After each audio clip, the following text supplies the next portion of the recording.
Bonsoir tout le monde, je viens m'immiscer sans invitation dans le débat sur la nationalité française. Alors, il paraît qu'il y a un problème avec le droit du sol et puis on considère l'option de revenir dessus. Ok. Alors, laissez-moi vous parler de quelqu'un. On va imaginer quelqu'un, on va imaginer un type. Et vous rentrez chez lui et puis vous allez voir qu'il a mis un gros cadenas sur son frigo. Puis quand vous lui demandez pourquoi il y a un cadenas sur le frigo, il vous dit oui, mais parce que, je sais pas, il y a des gens de la rue qui rentrent, qui me bouffent toute ma nourriture. Voilà. Il y a plein de gens, je sais pas qui c'est, ils arrivent et puis je trouve que tout a été mangé. Alors en fait, le mec met un cadenas sur le frigo pour sécuriser le frigo. Bien sûr, il règle pas le problème parce que ces gens qui arrivent à rentrer chez lui comme dans un moulin, peuvent, au lieu de s'attaquer au frigo, peuvent prendre ses meubles, peuvent le violer pendant qu'il dort, peuvent foutre le feu à la maison, enfin n'importe quoi. Vous voyez le genre. Alors, pour revenir sur le débat sur la nationalité française, pour moi, en tant que nationaliste, je vois ça comme ça. Pour moi, par exemple, si quelqu'un est né en Algérie, il est algérien. Bien sûr, il peut avoir une autre nationalité par ses parents, par d'autres voies. Mais n'empêche qu'il est né sur un sol, donc il appartient à ce sol. Pour moi, je vois quelqu'un qui est né en France comme étant de plein droit de nationalité française. Maintenant, je suis peut-être un peu ancienne école, mais pour qu'il y ait un droit du sol, il faut qu'il y ait un sol. Et un sol est défini par un début, par une fin, qui sont bornées par ce qu'on appelle des frontières. Donc en fait, le fait de vouloir aujourd'hui revenir sur le droit du sol montre qu'on est en train de perdre le contrôle de ce sol-là et qu'on est obligé donc de se contenter d'expédients. Ça signifie on se contente de solutions qui sont en fait que des rustines sur un Titanic qui est en train de couler.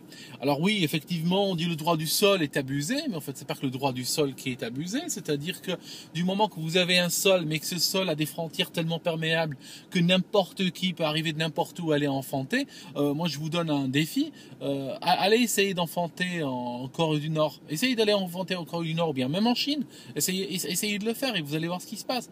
C'est pas si évident que ça.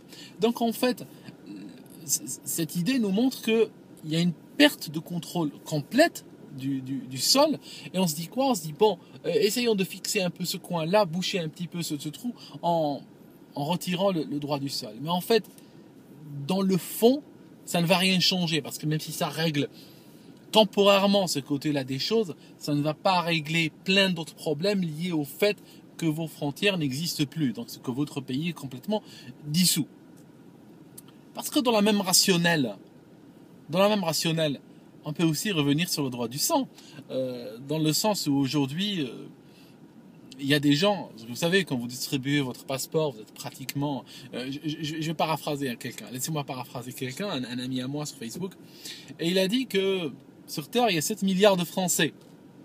Voilà, l'humanité entière, quand les gens naissent, ils naissent français. Mais en fait, par les hasards, par les malheurs de la vie, la majorité ont perdu leurs papiers. Donc en fait, il y a des Français qui ont des papiers pour le prouver et d'autres Français qui n'ont pas de papiers pour le prouver. Et donc ils viennent et ils luttent justement pour qu'on leur donne ces papiers-là. Voici un petit peu la rationnelle. Ça signifie qu'avec cette logique-là, les frontières n'ont pas de raison d'exister vu que tout le monde est français. Ce que je voulais dire avec le droit du sang, du moment que vous avez des gens aujourd'hui qui reconnaissent, on a attrapé un type l'autre jour, il avait reconnu 80 bébés, il avait reconnu être le père de 80 enfants pour qu'ils aient la nationalité française par le droit du sang. Vous faites quoi encore ici? Vous revenez sur le droit du sang. Donc, ok, on casse le droit du sang parce qu'on n'arrive plus à contrôler, parce que personne n'arrive plus à contrôler personne. Et en fait, la question que je me pose, c'est comment fabrique-t-on des Français à la fin? Vous comprenez? C'est ça, c'est-à-dire que tout ça, pour moi, ce sont des faux débats qui se situent très haut, alors que bien en dessous, il y a d'autres problématiques qui devraient être réglées. Ça signifie si les problématiques en dessous avaient été réglées, ces débats-là n'auraient même pas eu lieu d'être. c'est un petit peu dans le même ordre d'idée, c'est un petit peu comme le débat sur le voile, c'est comme le débat sur un certain type de viande à l'école et dans les entreprises et tout ça. Ce sont des débats ou des problématiques qui arrivent très haut dans la chaîne. On attaque très haut, mais alors qu'en fait, il y a des causes systémiques plus bas qui mériteraient peut-être plus notre attention. Je ne dis pas que le problème n'est pas réel, je ne dis pas que le problème n'est pas important, mais je dis que on est trop loin. C'est un petit peu comme ce gars qui ferme, qui cadenasse son frigo pour que les passants ou les gens de la rue n'arrivent pas à lui bouffer sa nourriture. Mais en fait, vous comprenez bien que c'est plutôt ses portes et ses fenêtres et le reste de sa maison qu'il devrait contrôler. Le frigo, ça devrait rester ouvert dans une maison normale. Voilà un petit peu la rationnelle depuis laquelle je vois un petit peu ces problématiques-là. Bonne nuit les gars.